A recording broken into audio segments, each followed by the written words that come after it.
teman-teman, selamat datang di my YouTube channel.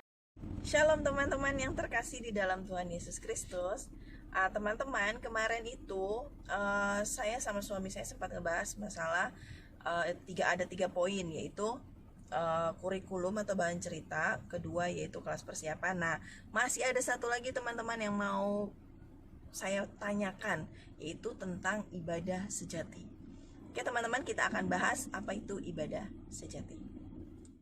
Nah teman-teman, beberapa hari yang lalu itu saya ada baca firman Tuhan di Roma 12 ayat 1. Saya bacakan ya isi firman Tuhannya. Roma 12 ayat 1. Karena itu saudara-saudara, demi kemurahan Allah, aku menasihatkan kamu supaya kamu mempersembahkan tubuhmu sebagai persembahan yang hidup, yang kudus dan yang berkenan kepada Allah. Itu adalah ibadahmu yang sejati. Nah, jadi aku mau tanya nih, Say, apa sih ibadah sejati itu? Ibadah sejati. Ini bertanya karena ada kaitan kemarin kita membahas sekolah minggu ya. Karena sempat saya bilang kita harus melaksanakan di tengah pandemi ini melaksanakan ibadah sejati gitu ya. Jadi apa itu ibadah sejati? Dan sudah dikutip ayatnya di Roma 12 ayat 1. Mempersembahkan tubuhmu. Tapi saya akan coba mengupas ibadah sejati itu dalam 3 dimensi. Tiga dimensi. Kalau diumpamakan dalam sebuah perumpamaan atau analogi, saya akan memakai sebuah analogi, yaitu buah mangga. Buah mangga itu ada tiga dimensi atau 3 lapisan. Yang pertama adalah kulit, yang kedua adalah daging, yang ketiga adalah isi, biji atau kulit, isi, biji ya, atau orang biasa nyebut pelok. Tahu nggak pelok? Saya baru tahu. Itu bahasa Jawa. Bahasa Jawa. Jadi pelok. Pelok itu isinya artinya biji mangga. Saya akan coba membahas dari 3 dimensi ini, yaitu kulit, isi, dagingnya, atau pelok, bijinya. Jadi yang pertama, kulit itu perlu untuk membungkus kulit kan, untuk membungkus daging, supaya daging itu tetap segar, tidak kotor. Nah, biji fungsinya apa? Kalau daging udah jelas dimakan enak. Kalau biji fungsinya apa ya? Biji itu bisa ditanam, tumbuh buahnya, tumbuh pohonnya, akhirnya bisa berbuah, menghasilkan buah lagi. Nah, makanya saya akan membahas dalam 3 dimensi ini. Yang pertama, kulit. Ibadah itu kulitnya apa? Tapi kita harus tahu ibadah itu dulu apa. Ibadah dulu itu apa? Ibadah sebenarnya bukan hanya suatu persekutuan, perkumpulan memuji memuliakan Tuhan sebagai persiapan kita untuk ke surga, bukan. Tetapi ibadah sebenarnya adalah persiapan kita untuk memasuki dunia ini. Jadi ibadah itu adalah persiapan kita memasuki dunia ini. Persiapan kita memasuki dunia ini. Persiapan orang-orang percaya untuk memasuki dunia ini. Jadi bukan supaya kita mempersiapkan diri kita masuk surga. Masuk surga nanti udah ada waktunya. Dan kita harus percaya tentang surga itu. Karena Tuhan Yesus berkata di Yohanes 14, aku pergi kepada Bapa untuk menyediakan tempat bagi kamu, bagi orang-orang percaya. Dan di mana aku berada, di situ kamu akan berada. Itulah surga. Dan kita jangan takut, jangan ragu tentang itu. Maka ibadah bukan persiapan kita untuk ke surga, bukan persiapan kita untuk hidup kekal, tapi persiapan kita untuk memasuki dunia ini. Karena Tuhan Yesus berkata, eklesia dipanggil artinya apa? Keluar. Eklesia keluar dari dunia ini dan masuk kembali ke dalam dunia. Di Yohanes 17 Tuhan Yesus juga berkata bahwa Tuhan Yesus berdoa, Bapa jangan angkat mereka, bawa mereka ke surga. Setelah aku surga jangan bawa mereka, tetapi biarkan mereka tetap di dunia, lindungi pelihara mereka. Jadi istilahnya gini, kita diselamatkan itu kita memang berasal dari dunia, tapi kita diselamatkan, kita diangkat dari dunia, artinya dari dosa, dan kita sudah disucikan, dikuduskan. Setelah itu kita diutus kembali ke dalam dunia. Itulah gereja dan itulah ibadah. Maka ibadah dilaksanakan hari Minggu. Artinya hari Minggu adalah hari apa? Hari kebangkitan, hari pencurahan Roh Kudus. Kebangkitan berarti hari Minggu kita menerima kuasa Tuhan, kuasa kebangkitan itu, dan melalui penyertaan Roh Kudus kita memasuki dunia untuk menjadi terang di tengah-tengah dunia. Nah, itulah sebenarnya ibadah sesungguhnya itu. Jadi tidak dibatasi dalam ruang gedung, tapi ibadah itu adalah persiapan kita. Hari Minggu adalah persiapan kita untuk memasuki dunia itu. Maka saya membahas dalam 3 dimensi. Yang pertama kulitnya apa? Saya akan coba baca di Ibrani 10 ayat 25. Ibrani 10 ayat 25 itu berkata begini, janganlah kita menjauhkan diri dari pertemuan-pertemuan ibadah kita seperti dibiasakan oleh beberapa orang, tetapi marilah kita saling menasihati dan semakin giat melakukannya menjelang hari Tuhan yang mendekat. Janganlah kita menjauhkan diri dari pertemuan-pertemuan ibadah kita. Ini saya analogikan atau saya sebut dimensi pertama, yaitu pertemuan-pertemuan ibadah kita, yaitu ibadah-ibadah seperti kita lakukan biasa, datang ke gereja hari Minggu, ya. Jangan kita meninggalkan pertemuan-pertemuan itu, menjauhkan diri, karena itu penting. Kita harus ibadah ke gereja, kita harus ibadah dalam satu persekutuan untuk apa? Mempersiapkan diri. Itu sebatas kulitnya dulu, belum ke dagingnya, dimensi kulitnya. Dan juga ibadah itu untuk mempersiapkan diri kita memasuki dunia, tapi juga suatu hal kita mempersembahkan, menyerahkan seluruh apa yang sudah kita lakukan di hari Minggu itu, baik keberhasilan atau kegagalan, kepada Tuhan. Kita serahkan, kita kembalikan kepada kemuliaan nama Tuhan, untuk memuliakan itu. Tapi kita harus ingat, di tengah pandemi ini kita kan belum bisa ibadah tatap muka, pertemuan. Nah, kita laksanakan ibadah online itu juga manfaatnya juga tidak kalah nilainya dengan ibadah tatap muka langsung. Maka di tengah pandemi ini alangkah baiknya kita juga ngikutin anjuran pemerintah, protokol kesehatan. Kita lebih baik stay home dan melakukan ibadah online itu menurut saya lebih bagus. Itu hanya sebatas kulitnya, ya. Kulitnya. Jadi kulitnya itu apa? Kulitnya yaitu pertemuan-pertemuan ibadah, jangan menjauhkan itu. Menjauhkan pertemuan-pertemuan ibadah itu. Itu penting. Pertemuan-pertemuan ibadah itu untuk apa? Yaitu fungsinya untuk apa? Mempersiapkan diri kita memasuki dunia yang nyata. Senin sampai Sabtu.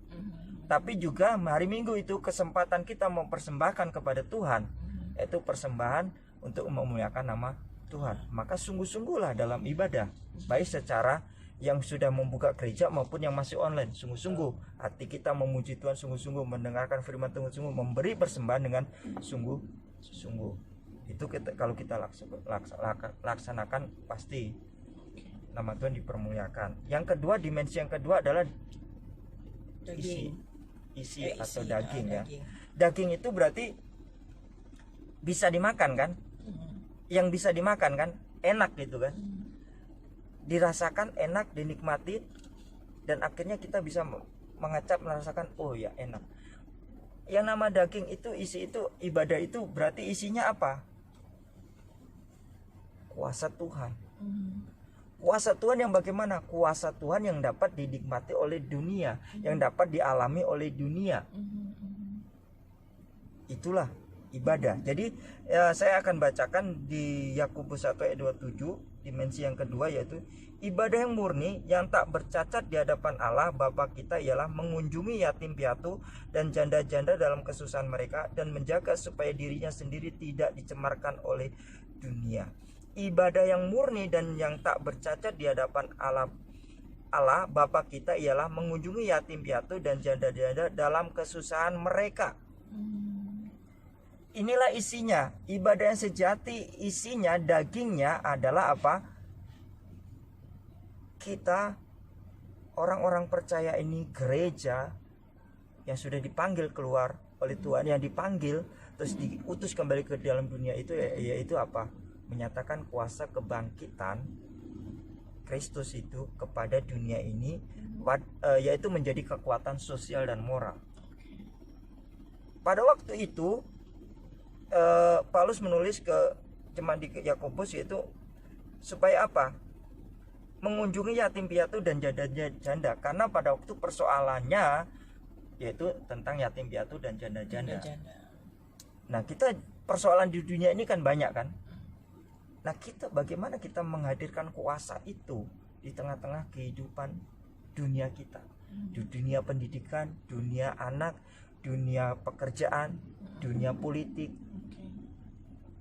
dunia sosial. Kita masukin semua dan kita taruh kuasa Tuhan di situ, sehingga setiap persoalan itu terangkat dan teratasi. Nah, itulah ibadah sejati. Isinya itu kuasa Tuhan yang dapat dialami oleh dunia ini.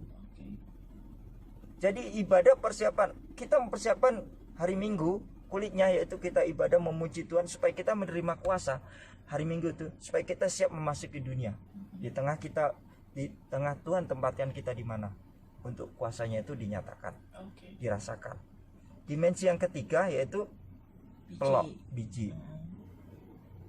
Nah, peloknya, bijinya, berarti peloknya itu bijinya kalau ditanam bisa bertumbuh dan akhirnya berbuah. Tapi kebanyakan bijinya dibuang dan enggak ini. Dan firman itu, kita harus mendalami firman itu, harus sampai ke level bijinya supaya apa? Kita bisa bertumbuh dan berbuah. Nah, dimensi yang ketiga bijinya itu seperti yang tadi Mami baca di Roma 12 ayat 1. Nah, coba baca lagi.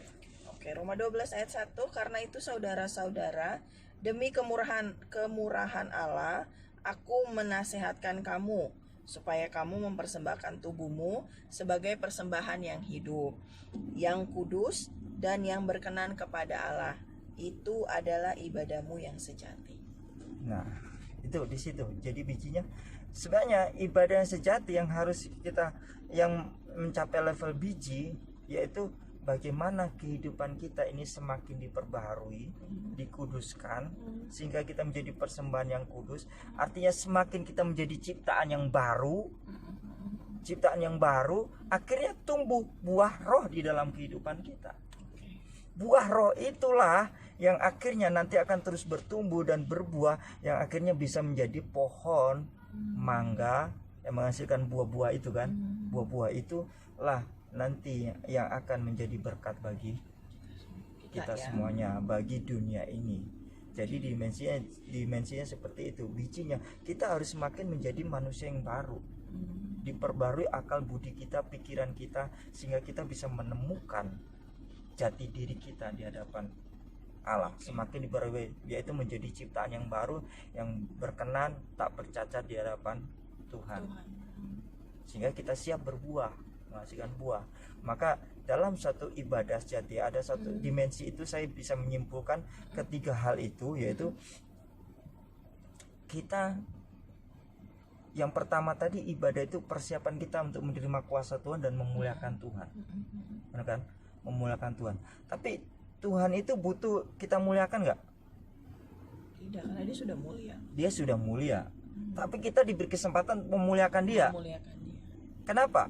Ketika kita memuliakan dia, kemuliaan yang kita berikan kepada Allah itu akan dikembalikan kepada kita.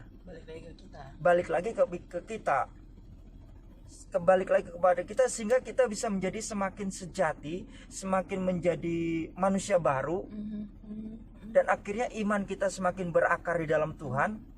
Kita bertumbuh di dalam buah roh dan kuasa Tuhan dan karunia Allah, supaya kita menjadi berkat bagi orang lain.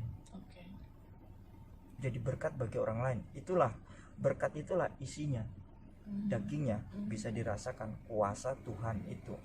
Jadi memuliakan Tuhan. Tuhan nggak butuh kemuliaan yang kita berikan, tapi kita diberi kesempatan untuk memuliakan Tuhan. Semakin kita memuliakan Tuhan, maka semakin kita menerima, semakin kita menjadi manusia baru, semakin kita bisa menjadi berkat bagi orang lain. Nah,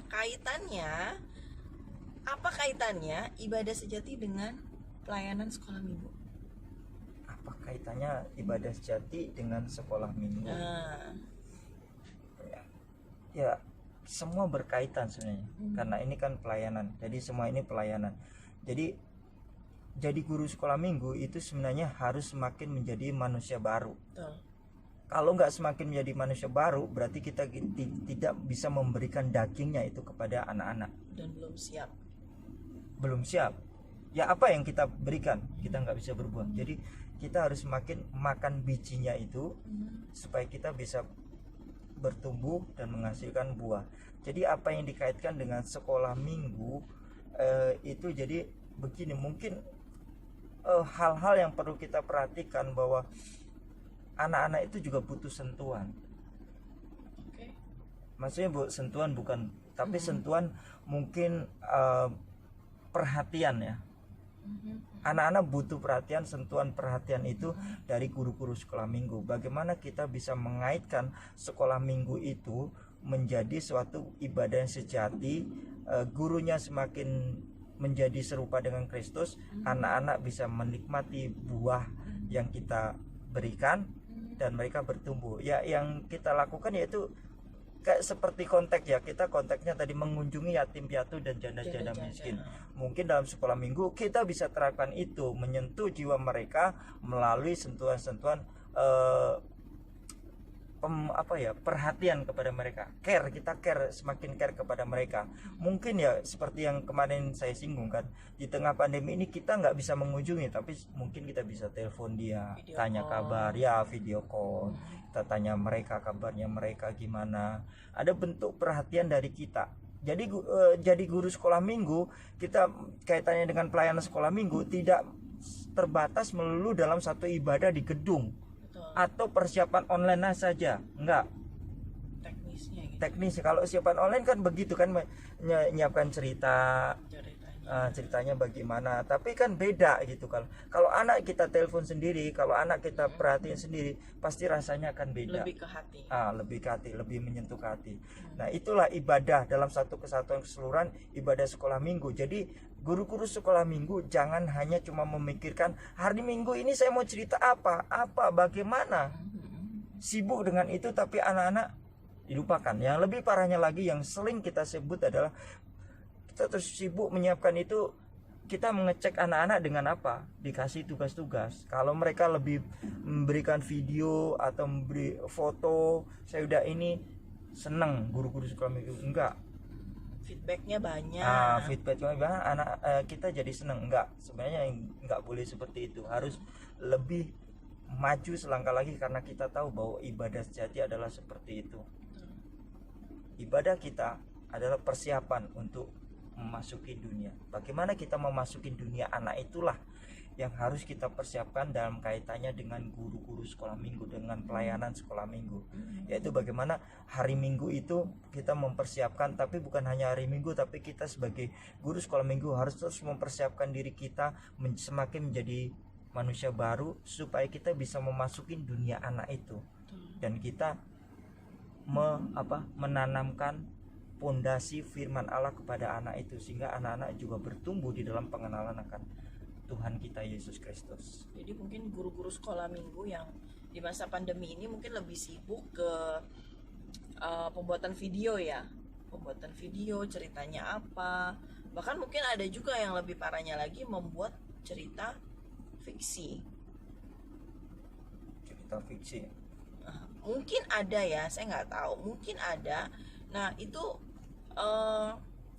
semaksimal mungkin teman-teman untuk guru-guru sekolah minggu, untuk anak itu no, cerita fiksi no, tapi lebih yang kemarin dibilang adalah cerita kebenaran firman Tuhan, karena banyak Alkitab. tokoh kan di Alkitab kan. Ya, cerita Alkitab. Ya mungkin nanti next time kita akan bahas tentang kenapa harus bercerita. Nah, dan ceritanya kenapa harus Alkitab, karena sudah jelas sumber yang kita ajarkan di sekolah minggu adalah firman Tuhan. Firman Tuhan itu di dalam Alkitab yang kita percaya. Kalau di luar konteks sekolah minggu ya kita boleh mendongeng apa aja, boleh sebelum tidur didongengkan. Dulu saya sebelum tidur selalu didongengkan oleh ibu saya gitu. Tapi dalam konteks sekolah minggu yang harus kita ceritakan, harus kita tanamkan kepada anak-anak adalah firman. Nah, mungkin next time kita bahas itu ya, tentang bercerita. Oke teman-teman, demikian sharing kita hari ini. Semoga ini bermanfaat buat teman-teman. Oke, terima kasih telah menonton kami. Jangan lupa untuk like, komen, dan subscribe supaya banyak video lagi yang akan kami tayangkan. Nah, jika ada pertanyaan-pertanyaan tentang ibadah sejati, kok ibadah sejati kok kayaknya enggak ini, boleh nanti japri atau langsung ada linknya Instagram DM, ya, ada boleh nanti teman-teman tanya-tanya aja. Oke, terima kasih teman-teman. Tuhan Yesus memberkati.